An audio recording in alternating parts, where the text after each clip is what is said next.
If you kind of come into the gym and you're feeling a bit flat, you just don't have a lot of pop. So you're warming up, you're supposed to hit some heavy weights today, and you're just like, man, the bar is feeling slow, this is a real grind, I don't know if I really have it today. Sometimes you just come into the gym and it's a bad day.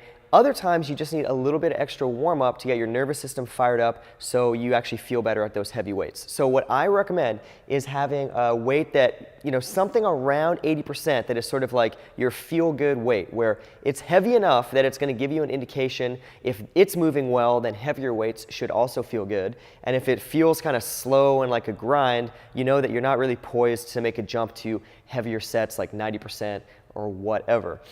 So as you're going through your warm-up, so let's just say my workout calls for 3 sets of 2 at 90%. Okay, this could be anything, but you guys get the idea. So I'm going to do like a pretty standard type of a warm-up routine as I build up. Now what I'm going to do once I get to about 80% is I'm going to check in with myself and say, hey, how did that feel? If it was moving great and it feels good and my body's ready to roll, I'm just going to keep moving on and keep going.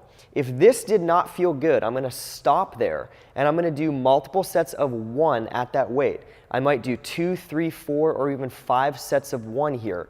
Now it's light enough that if I'm just doing a few sets of 1, that's not really going to fatigue me that much, where it's going to take away from my ability to execute my work sets at that heavier load, but it's going to give me an opportunity to work against a decent weight, practice my technique, get my nervous system a little bit fired up. So ideally, by the end of this, I get to the point where it feels really good, it's moving fast, I feel really confident to keep going up. And that can make a big, big difference in your ability to execute down here and just your confidence level going into some heavier weights. I've seen many, many times where if people have not done that and they still feel kind of sluggish, they miss reps on some of their work sets. And then when we go back down and we repeat multiple reps of 1 or maybe 2 at a weight around here, and then they go back up, they're actually able to hit those numbers. So make sure your nervous system is primed, make sure you have kind of a feel-good weight that is feeling good for that day before you go up and actually hit those heavy sets.